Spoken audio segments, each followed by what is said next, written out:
Now is the time for us to reveal dum dum dum our top 10 movies of all time. Top 10 movies of all time. And there are some rules to this. I know we talked when we were going to compile them that you can use like a series instead of just a single movie from that series. Because I feel like, a lot of them is one continuous story. So you can use like maybe a trilogy as one. That's fine. You don't have to, but you can I if know you what wanted you're to say, referring to on that one. Yeah. yeah, yeah. So, and like I said earlier, I think I said earlier, mine is a little bit fluid. Most of these would remain on my 10 regardless, but some of them could kind of float in and all, go off and come on. There's just so many movies out there. So this is my current top 10. A few of them that would like stay there forever, and I'll kind of, if I have some of those, I'll kind of tell you about it. Yeah. And I think we both agreed that if anything's on this list, it's there because if it's on TV, we stop and watch it and we'll never tire of watching it. Yes. And I'm gonna do when I do mine. These aren't in any particular order except for maybe the first one. I know that's like definitely my top movie of all time, but the rest are just not no particular order. Yeah. Okay, you want to go first? What's number 10? What do you think? It's Harry Potter. Dear Mr. Potter, we are pleased to inform you that you have been accepted at Hogwarts School of Witchcraft and Wizardry. Harry Potter. All right. I have Harry Potter on my list too. So I would say that I'll just list that as my 10 as well. And we'll just list that whole series as one movie because it is one continuing arc. Did you have like with those movies, did you have a favorite one out of those? And which one did you feel was your favorite movie? And which one was your least favorite out of all those? My most favorite was Prisoner of Azkaban, especially the book. The book was my favorite as well, and that's probably mainly due to time travel is in it. But I love that one, and I believe Alfonso Cuarón directed it, and he also did Gravity and that kind of stuff, and I like his directing style. It was also the first one where it wasn't Chris Columbus, and it got a little darker and a little more grown up. So that one's my favorite. My least favorite, my I love the book, but a Goblet of Fire just kind of was lacking in some areas for me. Oh yeah. Actually, that's it's like really difficult because like I like them all, but the first two were like spot on with the book, and I like that about them. And I realize as you get on and the books get bigger, it's hard to really distill those down into a 2 hour movie, 3 hour movie.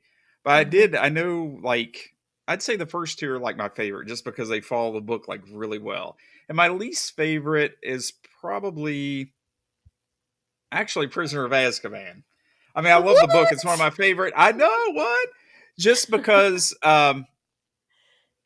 it was jarring for me because I got used to that style, like Chris Columbus, and then Whimsical. all of a sudden, Mhm. yeah, and then all of a sudden they like changed it, and it was just very jarring for me as far as the look, and they changed Hogwarts. Like I said, one of my Mhm. favorite books, but it was just when I remember when I went and saw it, and I would agree with you with the Goblet of Fire too. I mean, they changed so many different things, but I just remember that's one of the things I remember when I went and saw Prisoner of Azkaban. I was like, all right, and then it was just like I said, the look was so different, and not that it was a bad movie, but it was just I'd grown accustomed to the other two, the first two. Yeah. Well, I guess the reason why I still like Prisoner of Azkaban is because the first two, Harry's still unaware of the situation fully.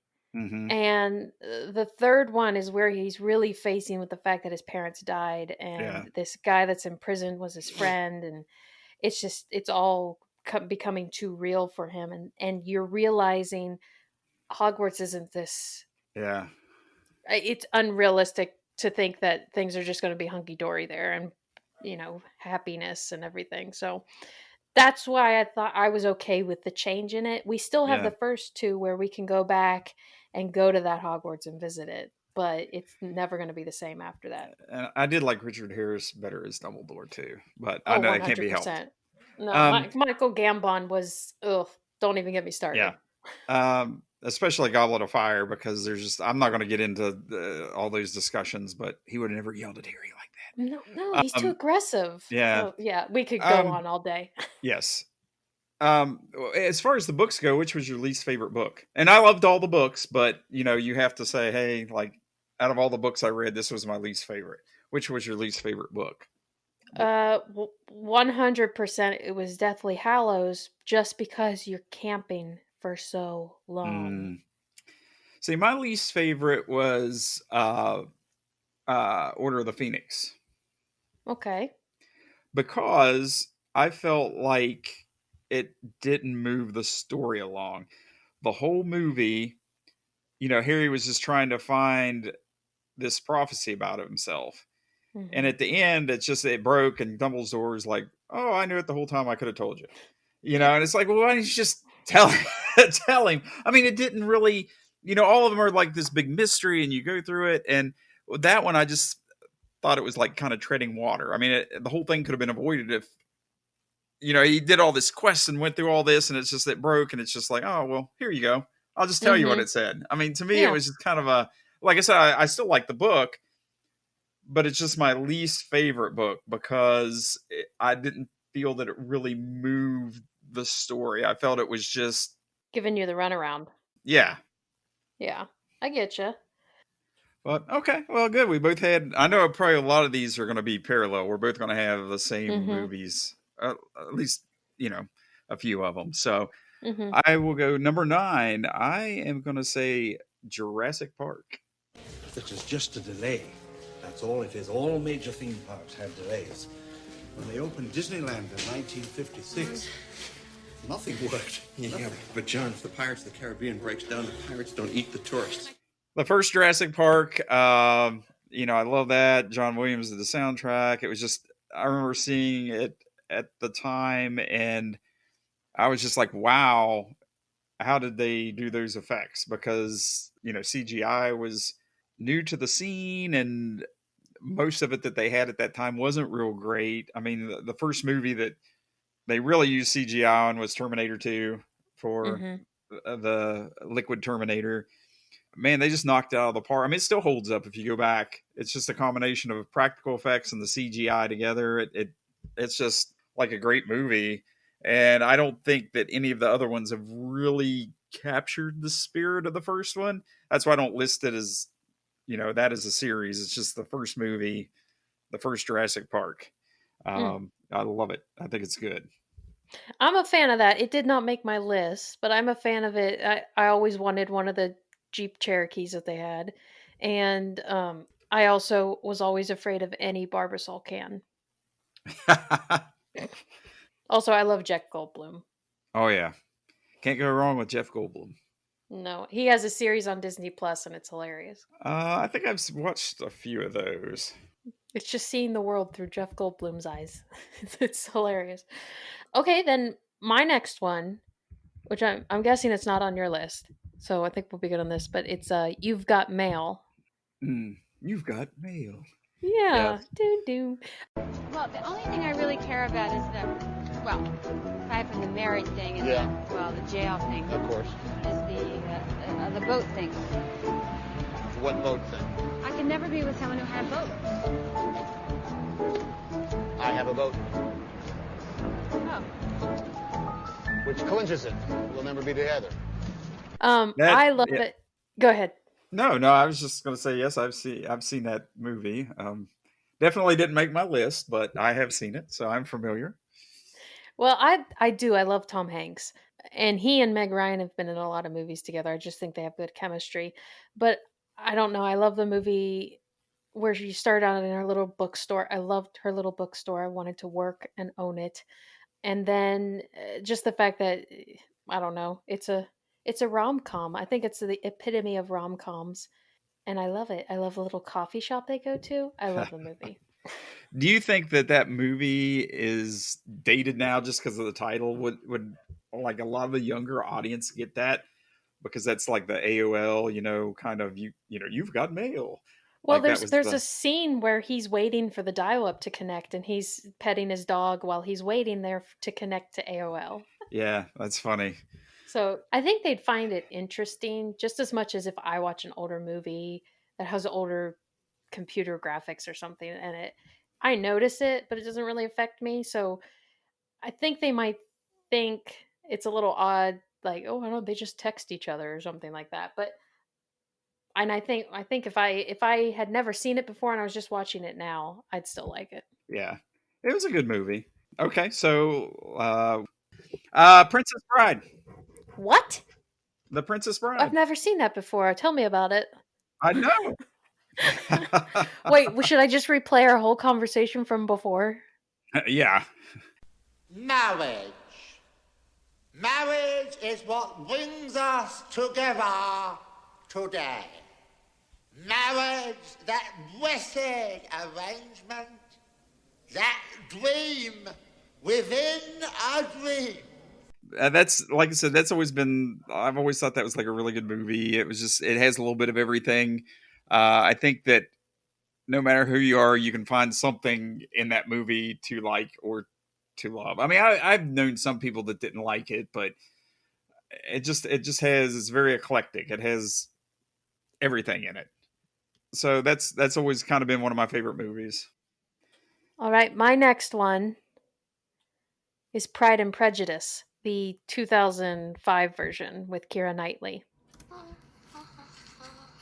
He's here, he's at the door. Mr. Bingley. Mr. Bingley? Oh my goodness. Everybody behave naturally. And whatever you do, do not appear overbearing. Look, there's someone with Mama. Mama. Mr. What's his name? The pompous one from before. Mr. Darcy? The very insolence of it. What does he think of coming here? Keep still, Jane. Mary, put that away at once. Find some useful employment. This here. Mary, the ribbons, the ribbons, the ribbons. Mary, sit down at once. Mary!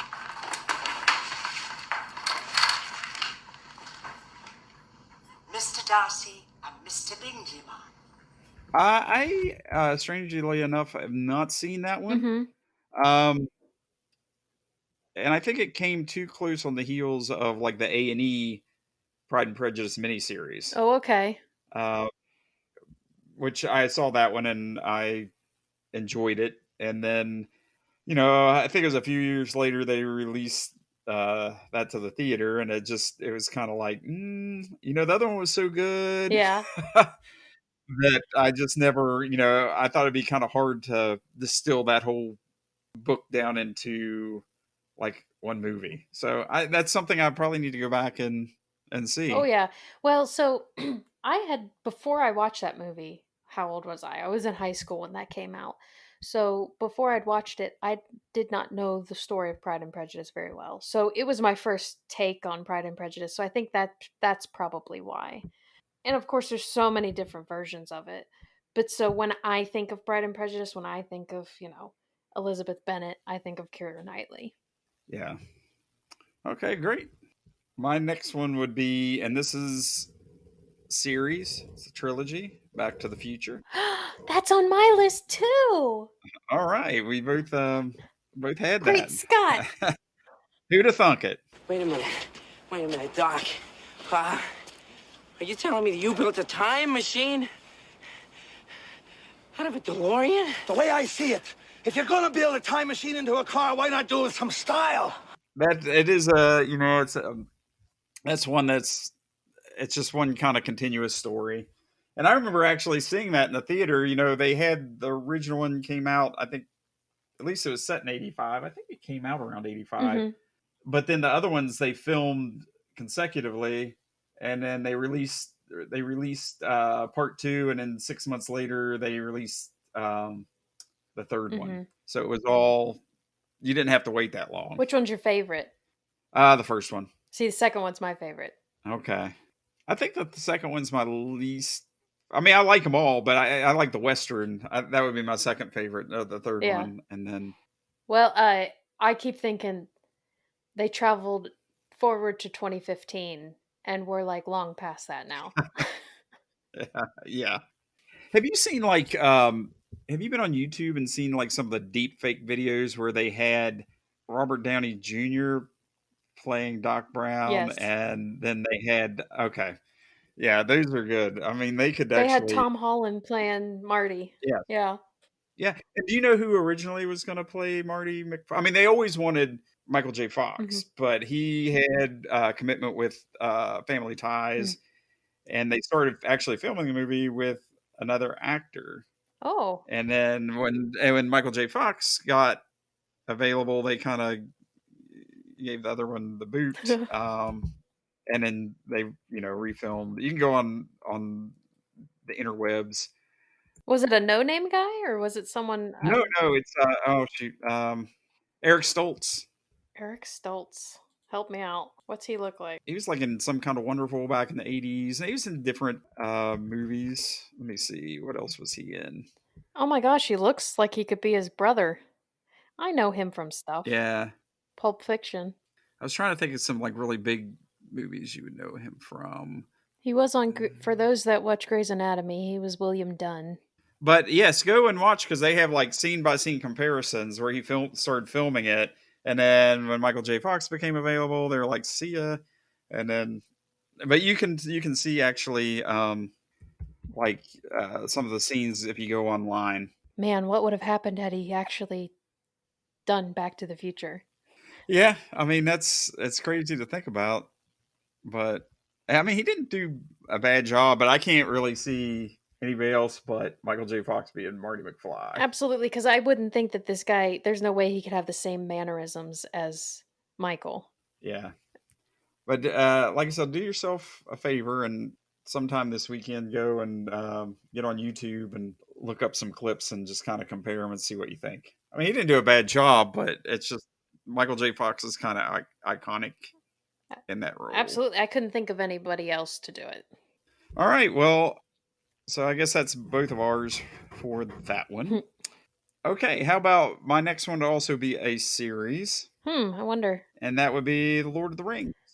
Oh, okay. What did you hear? Speak! Nothing important. That is, I heard a good deal about a ring and a dark lord and something about the end of the world, but... Lord of the Rings, Fellowship of the Ring, Two Towers, and Return of the King. Not the Hobbit trilogy, but just Lord of the Rings. And I always think, I mean, they tried to do those films multiple times. And I think that if they would have tried to do them like in the 80s, I think that's when they were trying to do them, it would have failed miserably. I don't think the technology was available to do it until when they did it. I'm amazed when I go back and kind of watch it, still holds up. But just, a lot of it was like film angles and just different tricks. And it's like really amazing. And I really think those will go down to be like classic movies like Ben-Hur and like the Ten Commandments and some of the older movies. That trilogy is going to stand the test of time. And they were just well-made films. And I think, to me, they're classic movies. And it's hard to believe they're like 20 years old. I mean, really, because, I mean, I think the first one came out in 2001. Oh, wow. Yeah, they are that old. So they'll be 20 years next year, the first one. But they are very, very good films. Made from very good books. Yeah, that did not make my list, but I will say I was one of those ones standing in line getting tickets to go see the movies when they came out, and I don't know them by heart, but if they're on TV, I'm watching them. And especially, you have like the 4-hour extended cuts. And to me, a lot of people will say like certain movies are Christmas movies, like oh yeah, Die Hard is a Christmas movie. To me, those are Christmas movies because they came out in December, each one of them. I mean, for 3 years straight. I remember going, a group of my friends, like we took a day off work and we all, went out to eat at the Olive Garden or Outback. And then we went and saw those movies. And is very much for me, they're Christmas movies. I'll sit at Christmas time and watch those movies and wrap presents. Yeah. Just because I saw them at that time of year and it's just like, wow, It's so funny that you say that because one year, my sister and I, we were wrapping Christmas gifts and we had Lord of the Rings on the TV and right behind us was her poster of Legolas on the wall. Yeah. So yeah, and I even think that we made a thing of when we got out of school on that Friday to go see the movie. We went straight to get something to eat, and we all sat and we took up a whole row of seats at the movie theater. And yeah, no, it Mhm. was a fun memories. It was. It's funny how connect a certain time with like either a movie or a song, but that's to me they're Christmas movies. So Oh yeah. all right, so what do you have? My next one is A Knight's Tale. A flower is only as good as its petals, don't you think? A flower is good for nothing. Really? Well, you can't eat a flower. A flower doesn't keep you warm. And a rose never knocked a man off a horse either, did it? You're just a silly girl, aren't you?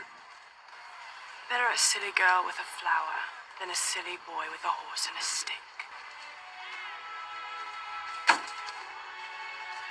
It's called a lance.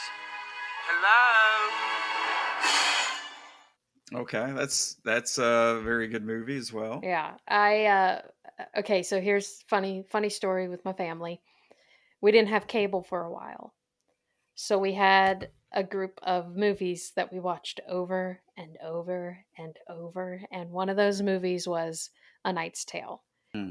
My sisters and I, we have this movie memorized backwards and forwards, and again, memories. So whenever I watch this movie, I think of my sisters and being funny, remembering lines, rerunning the lines ourselves, and the iconic speech. I think it's iconic is when Paul Bettany's character, Geoffrey Chaucer, he plays, Mhm. does that whole speech before Sir Ulrich von Liechtenstein comes to do his thing. Yeah. But I have that completely memorized. So the movie makes me happy. That has a lot of good actors in it as well. I like Alan Tudyk. Yeah, he Um, plays Watt, right? The redhead. yeah, yeah. Which he's been everything Firefly. If you've seen Firefly Hmm. and Rogue One, and he's just been a little bit everything. And then what's the actor's name? He was in Game of Thrones. He was in the first season. He's the king. He also had like a Um, family comedy sitcom. oh, Mark Mark Addy? is it Mark Addy? Yeah, I think it's Mark Is he? Addy. No, who am I thinking of? He was his friend. He was Watt's friend. Roland? Yeah, Mark Addy. Yeah, he plays the first king on Game of Thrones.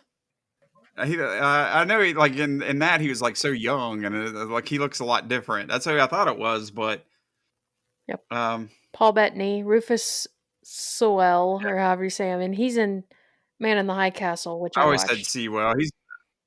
He's been a lot of different things. So was who else was in that? I can't remember, but I know there was a lot. I haven't seen that in a while. Mm-hmm. That wasn't Rosario Dawson wasn't in that, was she? No, it looks like her. It's Shannon Sossaman, Okay. which she was in some other movies with Heath Ledger, but she does look like Rosario. She actually looks more like oh, what's her name? The girl who used to be married to Lenny Kravitz. Oh, Zoe. Zoe's their daughter. Oh, yeah. She's from the Cosby Show. Uh-huh. What's her name? She was the eldest daughter. I know who you're talking about. Lisa Bonet. There you go. Yeah, I think they could be sisters. All right, so my next one is Jaws. But it's not going to be pleasant. I value my neck a lot more than $3,000, Chief. I'll find him for 3, but I'll catch him and kill him for 10. And you got to make up your minds. You want to stay alive and ante up? You want to play it cheap? Be on welfare the whole winter. I don't want no volunteers. I don't want no mates. There's too many captains on this island. $10,000 for me by myself. For that, you get the head, the tail, the whole damn thing. Only the first one. Second one was okay. That was a good movie, but he just kind of went off the rails after that. But that would be my next pick. I remember as a kid, I was just terrified to even get in the deep end of the pool after watching that movie. And that's, like I said, one of Steven Spielberg's like first movie. I think it was his second film. And the reason, it was very Hitchcockian. You didn't really see the shark, and that's what kind of made the film. It was very suspenseful. The music, another John Williams score, but like the mechanical shark that they had kept breaking down, and they couldn't get it to work, so they had to come up with other ways to have the shark alive. So just kept using all these tricks, like the bear. Have you ever seen Jaws? I ask you if you bits and pieces. Okay, like the whole scene with the barrels, they did that because just to keep the shark alive. But it actually, I think it worked better. I don't think it would have been as good of a movie if the shark would have actually worked. Which is, the mechanical shark was named Bruce. That's Bruce. That was his name, Bruce the shark. But that's always been like, since I was a little kid, that's always been like kind of like one of my favorite movies. I remember when I was like a really little kid, and I went and visited my uncle. He lived in Virginia, and they had a pool, and I kept hearing the filter. It was making noises, and I was kind of scared of it. And he was like, "Well, that's my pet shark." Thanks a and lot. then like when I went to bed, yeah. Well, when I went to bed that night, I got up and there's this huge inflatable shark like in the pool. He went and bought it, and it was just he was like a great guy. He passed away a few years ago, but I always remember that story because I was kind of terrified of like Jaws, and he was and he knew got it. this big. Yeah, so it was awesome. Did you name the shark Bruce? I didn't at the time. I didn't know that was his name. Gotcha. When I was that young. It's just watching the behind the scenes and kind of reading the articles on the making of the movie. Mm-hmm. But yeah, I really, that's like a staple. Around this time of year, around Memorial Day, it's always on TV, or it used to be. So that is like in my top 10 list. There you go. All right. Well, my next one was Back to the Future, so I'll skip one. And then Behind Enemy Lines. Negative. I do not understand. Why is this spot not doable for pickup? I am good to go. I say again, I am good to go now. Burnett! 06. You are a combat naval aviator. Start acting like one. You've been shot down. Life is tough. I am very sorry. But you pull yourself together. You do whatever it takes. Create some angles between you and your pursuers. Use your training, use your head. Evade and survive, and we will bring you home. Do you understand? We will bring you home. Have you seen? Oh, Behind Enemy Lines. Yes. Yeah. Yeah, Snipe. Was that the one with? Is it Jude Law that's in that? No, Owen Wilson. Or who? Owen Wilson. Okay. Yeah, that was another one that we had on replay. So I have that one memorized back to front. It's the one where he's a Navy fighter pilot, and his plane goes down. Okay. And he's just trying to get to. He radios in. I remember that. Yeah, and he's trying to get to the safety point, but it keeps getting changed. And Gene Hackman is his commanding officer, and he's not getting much help from the higher ups to rescue this one guy. And then finally at the end of the film, they go in guns blazing and save him. Okay, yes, I remember that movie. I was thinking, when you first said it, I was thinking Enemy at the Gates. Oh, okay. Which had Ed Harris and Jude Law, Mm-hmm. which that's a good movie too. Okay, well, how about I have next on my list a Star Wars, and that's the original trilogy. Oh, what series is that? So just the original trilogy. Never heard of that series. What is that all about? Never heard of Star Wars? Yeah, what's that about? Oh, it's just a little known film. It's not, Yes, Jedi strength flows from the Force. But beware of the dark side. Anger, fear, aggression. The dark side of the Force are they. Easily they flow, quick to join you in a fight. If once you start down the dark path, forever will it dominate your destiny. Consume you it will, as it did Obi-Wan's apprentice. No, but the original, I mean, there's something magical about the original trilogy. And I know, they had the prequels and those were fine. And they have the new trilogy, which is fine. But it's just hard to catch that lightning in a bottle. Yeah, that Mm-hmm. original trilogy was just, it's cutting edge. The effects were like pretty amazing. I mean, that was my life growing up as a kid, which I'm sure many people had that experience. Young boys in the 80s and ladies as well. But like I said, I just don't think that the movies that followed I mean, they're good, but they don't they can't compare to the original three. Measure up. Yeah, they can't measure up to the original three. Okay, well, my next one was Star Wars as well. And are you ready for a? It's not a difference of opinion. It's Okay. just difference. And that's fine. No, absolutely. Hey, that's why they made more Yeah. movies, right? Here's my take on it. And everybody's going to have a different take with Star Wars because you have 3 different trilogies and 3 different Yeah. decades. So absolutely, it's going to affect different people. Different people are going to see Star Wars first through a different trilogy. The way I got into Star Wars was not with the trilogy because I didn't exist. Yeah. But I didn't watch them as a kid. First time I really watched Star Wars, I'll tell you this. I was homesick from school in high school. Spike TV was doing a marathon of all the Star Wars, but they were going in order. So they started with episode 1. So I was like, hey, I'm sick. I don't have any homework. I'm going to binge. This was probably my first binging ever. I'm going to binge Star Wars. So I watched the first 3 and I was hooked. I mean, I liked it.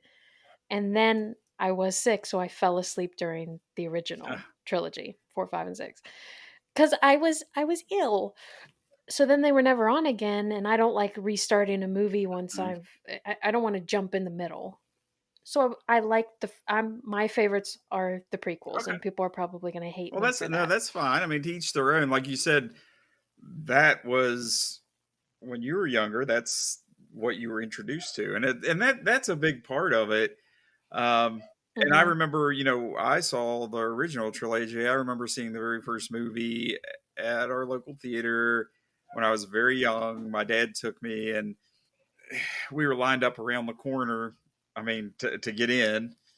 And movies, back then the experience is different than it is today, because today you go see a movie 2 months later, you can rent it. I mean, you couldn't do that. I mean, that came out in like 77. And I mean, they didn't really have VHS. So you had to see it when it was at the theater or wait till it kind of came out on TV. I mean, so you might not see it for a couple years, but it stayed in the theater forever. I mean, and they re-released it like the next summer or whatever, months later. But I saw those 3 movies, and then your imagination just kind of like, they talked about, like in the original movie, they talked about old Darth Vader. I knew your father when he was like a young pilot. So your imagination goes wild, and you kind of like fill in the blanks and stuff. And then it's like hard to, after you have those years of expectation and they go back and they make those movies, it's hard for those movies to compare with like all those years and years and years of your imagination, and actually even some of the novels and stuff that came out that filled in the blanks. Right. But I mean, they're good movies, and there's nothing wrong with saying that's your favorite, because that's that's your generation's. Phil, you're a reasonable human being. Yeah. There are some people out there. Oh, I know. They'll fight you. I love that I love that they're passionate about it. I love it. But at the same time, you have to understand someone who may like the prequels also loves the other ones as well. I mean, why would you want to watch the prequels if the story continues? You're not just going to stop and not watch the other ones. So a continuation of, I watched those prequels, And then I didn't watch the originals for a very long time. Like all through high school, all through college, I never got to really see the originals. And then a friend at work lent me all of them because he's obsessed with Star Wars. And so he lent me all of the DVDs and I watched them episode 1 all the way through, and at that time only Force Awakens was out. So I watched them all, and then that led me into, and that's the other reason why I love the prequels, is because I love Clone Wars and Rebels. So that's another reason why I like the Clone Wars, is because that the whole story around that time really intrigues me with the Sure. clones and everything. And see, even like okay, and here's kind of, it goes back to like when I was saying when I was a kid, they kind of talked about the Clone Wars like in the original movies. I mean, as a kid, you always envisioned, okay, well, they were cloning Jedi and cloning Sith, and there's this big battle, and that's what you were led down that path to believe. But then when the prequels came out, it was totally not that. I mean, it was just like, oh well, here you just have these clone troopers. But even in some of the books, they kind of talked about like the Sith and the Jedi being cloned in the Timothy Zahn, the original kind of trilogy that he did in the 90s. That kind of like, you had this drought where there wasn't any Star Wars books or any Star Wars material at all coming out. And in the 90s, you had Timothy Zahn that wrote this trilogy, and that kind of talked in or tied into it. And they talked about like, the clones of some of the Jedis and stuff. And you're like, oh yeah. And then like when you get to the prequels, and it's just like, oh, well, no, that's totally not it. I mean, forget that part. But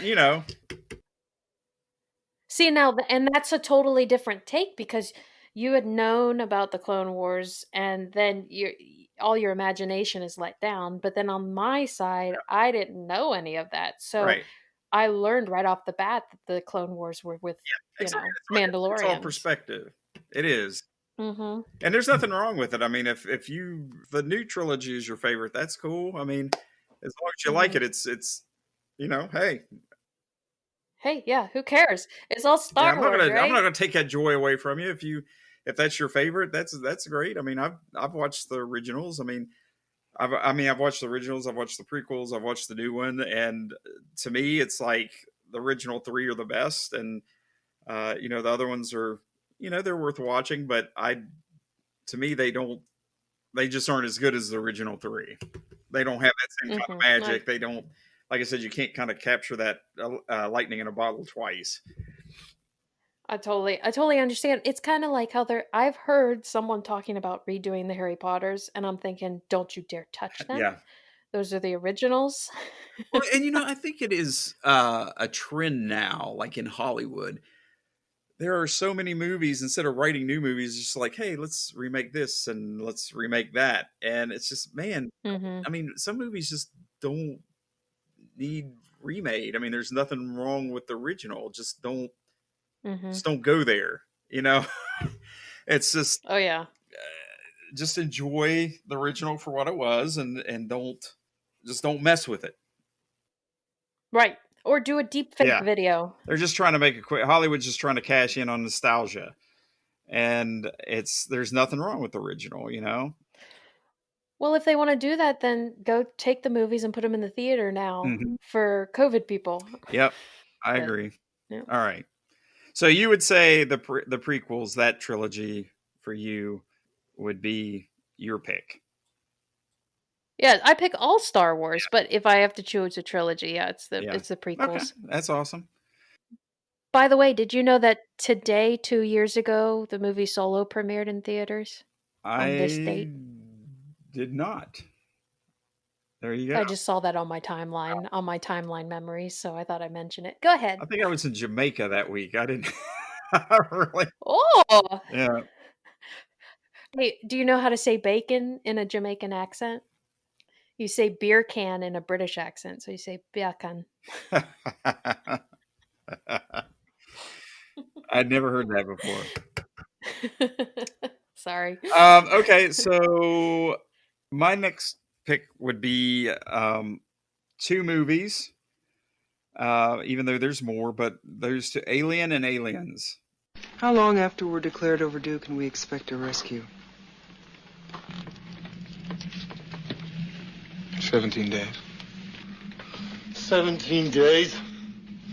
Hey, man, I don't want to rain on your parade. We're not going to last 17 hours. Some of my all-time favorite movies. I mean, they made 4 Alien movies under the Alien moniker, and then they kind of made prequels, like 2.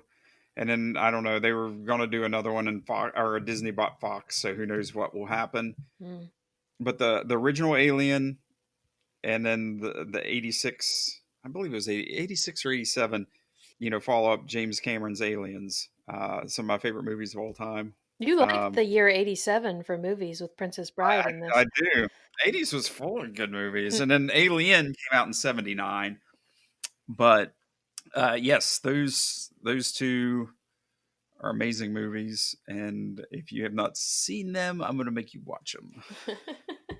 I've seen bits and pieces. Like, again, some of these movies I've seen on TV and I got halfway in and then didn't finish because I want to start from the beginning. So I think Alien is one of those. I mean, I know the whole scene where the thing comes out of the chest and that stuff. That's kind of a iconic scene. Mm-hmm. But I remember with the first one, I really wanted to see it. It was actually on HBO. It just came out. It had been out the theater, and I begged and pleaded until my parents let me see it. And I sit there on the couch watching. I liked being scared as a kid. I liked scary movies. And then after that, it's just like I was terrified. I was hooked.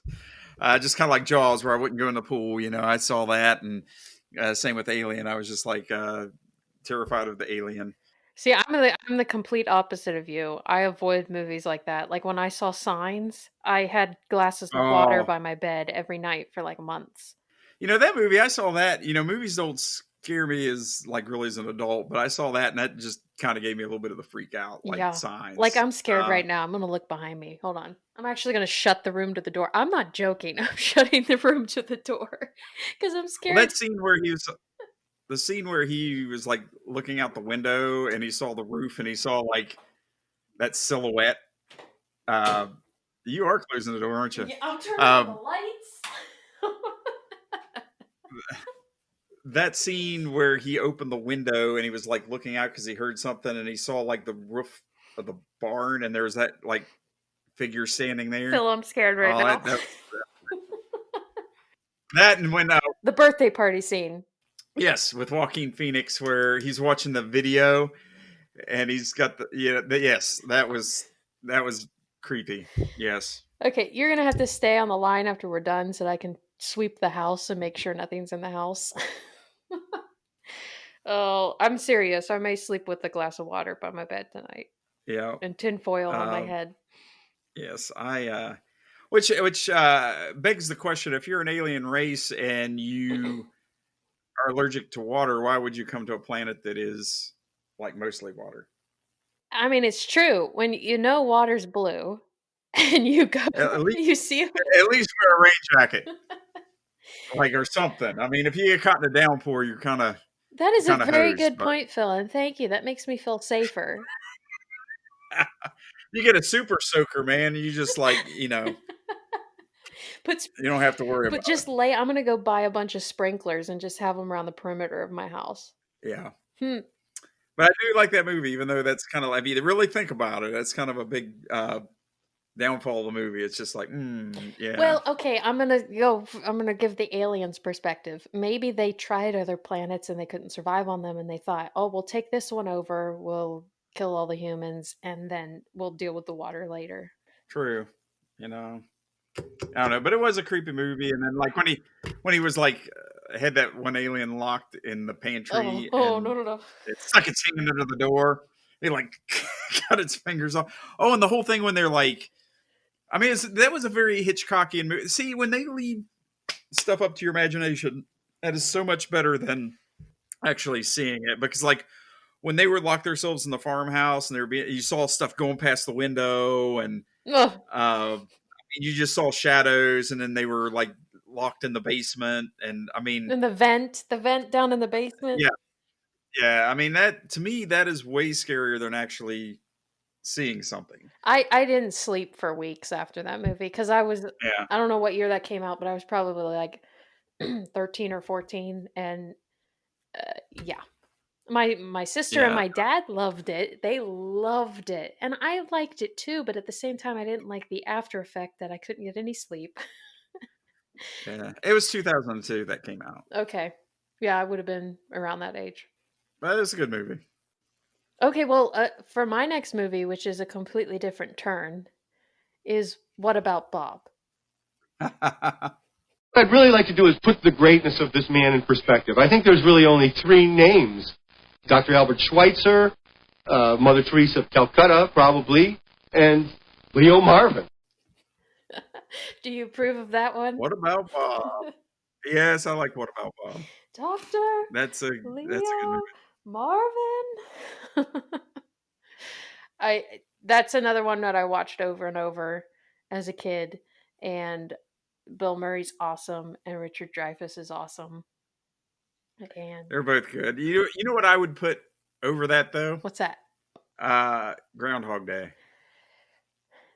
Okay, can we put all Bill Murray movies? Yes. Ghostbusters. Scrooged. Yeah. Scrooged. Yeah. Stripes. I guess I picked Caddyshack. Oh yeah, you're right. I mean, Groundhog Day's awesome. But that is a classic movie. That's one of them that could float on my list and float. You know, it's hard to pick. I mean, you think about all these. Oh yeah, that should have been on there because that is an iconic movie. Yeah, I love it. So, but yes, What About Bob? That's I haven't seen that in a long. I forgot about that movie. That is a good movie. I'll watch Alien and you watch that. I will. I have seen it though. Well, that's true. I've seen parts of Alien. Yeah. You need to watch Alien and Aliens, both of them. Singular and plural. For my next pick, it would be the original Star Trek movies. Oh, okay. I shall leave you as you left me, as you left her, marooned for all eternity in the center of a dead planet. Buried alive. Buried alive. The original series, Kirk and Spock and McCoy era movies, and it's well known in the Star Trek fandom that all the even movies are the good ones, and all the odd ones are just like not as good. But I would say that Star Trek. I do like Star Trek 3, Search for Spock, and to me, like 2, 3, and 4 is one big long movie. It's just one continuing story. So if you're going to watch any Star Trek original movies, watch Star Trek 2, The Wrath of Khan, Star Trek 3, The Search for Spock, Star Trek 4, The Voyage Home. Now, I watched The Wrath of Khan when I was younger, but I remember it slightly, but I don't really remember it. Yeah. No, they're good. So I grew up watching, my dad always watched Star Trek, like the original series. Of course, I'm not old enough to have watched the original series when it was on TV. That was in the 60s. But in syndication. And definitely The Next Generation. Watched that growing up. Well, now I remember when I was in college, they had a class on Star Trek. It was one of the psychology professors taught it. And I wish I had time to have taken it. I hadn't watched Star Trek, but what was it where they said that, Kirk and Spock were the id and ego? Yeah. Yeah. I never heard that before, but I mean, I guess that makes sense. If you're going to time into like Freud, like psychology. Yeah. Yeah. But yeah, that would be my pick for number. My next one is, now these are not in any particular order, right? Are you doing them in an actual Right. order? They aren't in any particular order. Okay, gotcha. So. My next one's Gladiator. Are you not entertained? Are you not entertained? Is this not why you are here? Ooh, that's a good one. Yeah, my name is Maximus Decimus Meridius. And that has Joaquin Phoenix in it too. Like, Yes, it does. But I love Russell Crowe in it. And again, it's one of those movies I watch over and over. It was on the television in the break room at work, and I had it on the whole lunchtime and just felt like I was going back to 2000. What was that, 2000, 2001? 2000. okay. And the soundtrack is awesome with it, too. I would study to the soundtrack because it just calmed me, unless it was some kind of like scene in the Colosseum. Then it wasn't really studying music, but the soothing music on the soundtrack was very good for studying purposes. Yeah, one thing too, like Oliver Reed was in that movie, and that was his last one. He passed away making that film. They finished off his scene with, I believe, like CGI. They put his face on somebody else and kind of finish off the movie. So Wow, I did not know it's a that. little interesting fact. He there. plays Proximo. Yep. Wow, that's interesting. Yeah. I'm gonna have. And then Richard Harris was in that too. Yes, he was, and And Derek Jacobi. I like Derek Jacobi a lot. He's been on a lot of different movies. I'm always surprised that Derek Jacobi was never in one of the Harry Potter movies, because they used about like almost every like English actor, great English actor, and Derek Jacobi. I'm surprised he wasn't in there somewhere, but maybe he didn't want to do it. He passed on the opportunity. Yeah, he's done a lot of different things, especially with like Kenneth Branagh, who played. Oh, he directed Thor. Yeah, but he was Gilderoy Lockhart. Yeah, Gilderoy, which and he was, of course, Emma Thompson too, because Kenneth Branagh was married to Emma Thompson for a while, and I know Derek Jacobi was in Hamlet with Kenneth. Yes, Gladiator is a good movie. I enjoyed that one. All right, your turn, bud. Okay, this would be my number one movie, and this has always been my number one movie, and that is Raiders of the Lost Ark. There's a big snake in the plane, Jock! Oh, that's just my pet snake, Reggie! I hate snakes, Jock! I hate them! Come on, show a little backbone, will ya? Dun dun dun dun dun dun. Yep. Raiders of the Lost Ark, the first one. I like them all, but the first one is. You don't want to just say Indiana Jones, period? You want to specifically say? We could, because I do love all the Indiana Jones movies, although Crystal Skull wasn't like.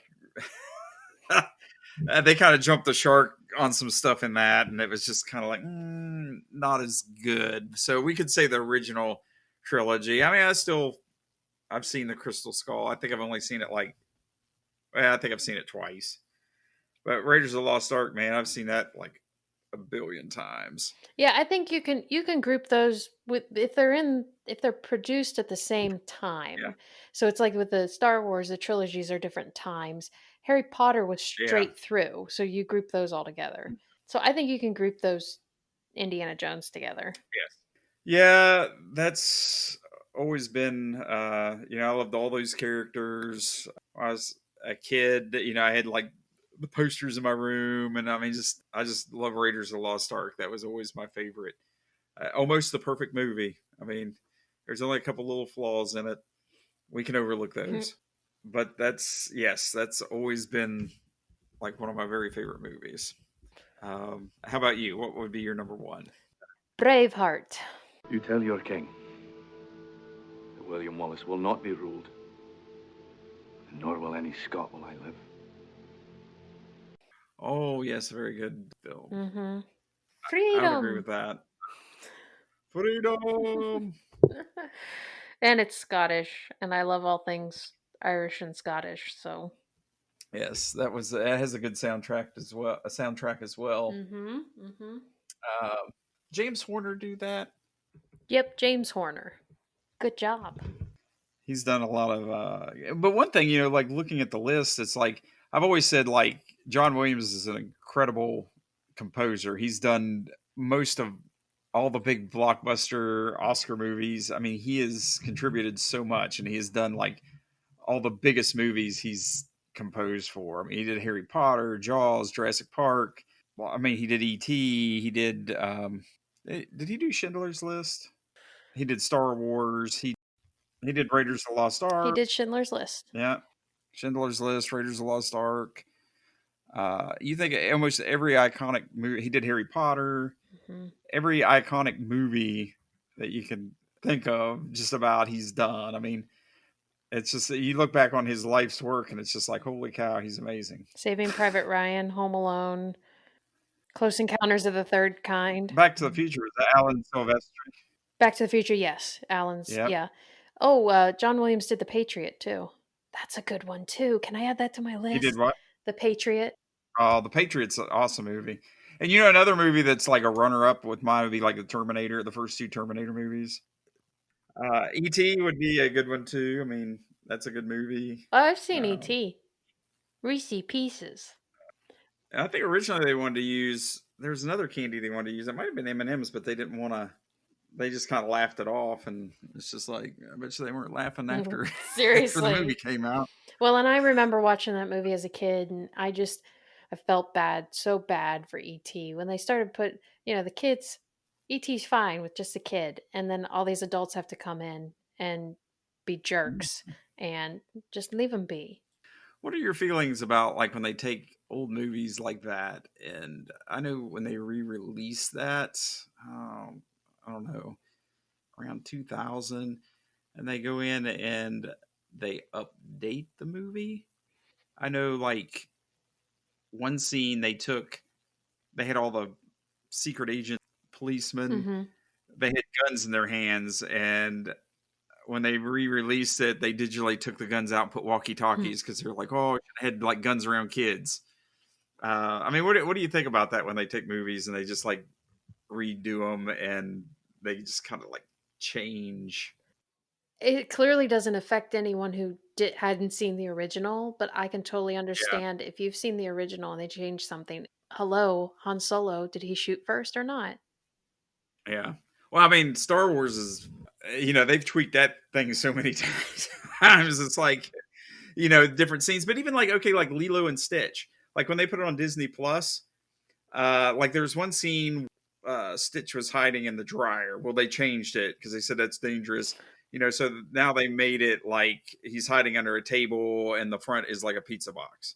It's no longer a dryer. They turned it into like he's hiding under a table and the front's a pizza box. I mean, maybe there was some legal thing where someone was going to sue them if they didn't change that and they have to. Maybe they didn't want to, but I'd say just by because they were saying it's dangerous. Kids could get locked into a dryer, and I mean, and that's true. Yeah. But I mean, do you think kids are gonna watch that movie and then go hide in the dryer? And I'm trying to think if 5-year-old Katie's watching that. Yeah, yes, she would. When I was like a real little kid, we played hide and go seek, and I hid in the dryer, and like it got turned on, and it was very traumatizing. There you go, Phil. That's why we had to change it. Yeah, but I mean, I don't know. I just think it's weird when they take movies and they change like scenes because it's just like, oh, well, that's not necessarily politically correct anymore. And that's just, I don't like it either. I mean, if it was that way then, what's the point in changing it now? So what? I mean, I can see trying to be safe and stuff like that, but I don't know. It's not the movie you saw at the theater or you grew up seeing, and they change the stuff. I don't know. Right. Well, no, I'm totally for it. So we just need to buy DVDs as soon as they're released. That way we have the first edition of it. Well, true.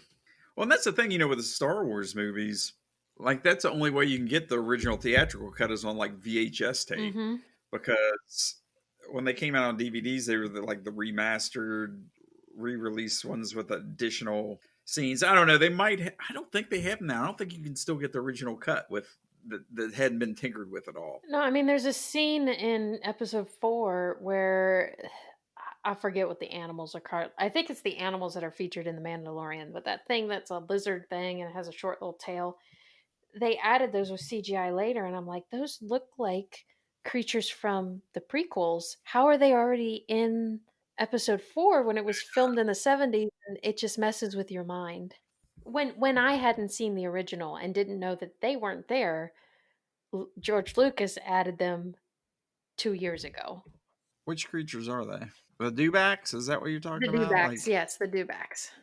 I mean, they had dewbacks in the original, but it was just like maybe 1 or 2. But yeah, they went and digitally added like a crap ton of them. Yeah, because it was a scene where your Obi-Wan Kenobi and Luke are going into town, and right before they meet up with Han, and it's just a transition scene. That's all it is. It's nothing of substance. And there's yeah, in the desert, and it's just stormtroopers walking, and then a couple of them are riding the dewbacks back in the distance. That's it. Yeah, and that that's small compared to some of the other changes, like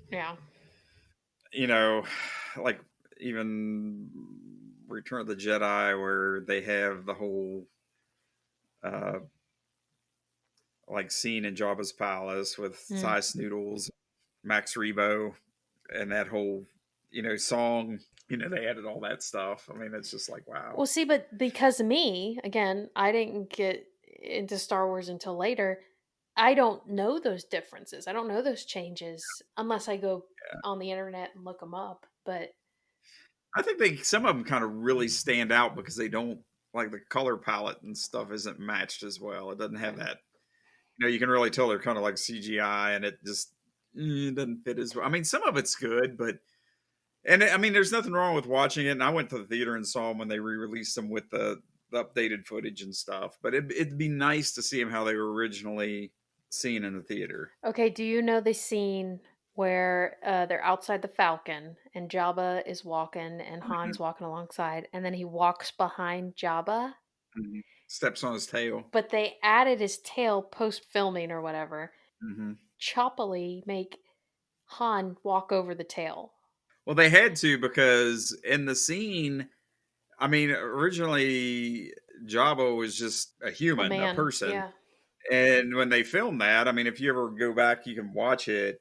It's just, this guy wearing like his fur vest. And I mean, and he walks behind him. So they had to kind of like, later when they really developed the Jabba character in Return of the Jedi, and they made him like a giant slug, well, going back and doing that, they had to, because it's like, they wouldn't be able to step behind him.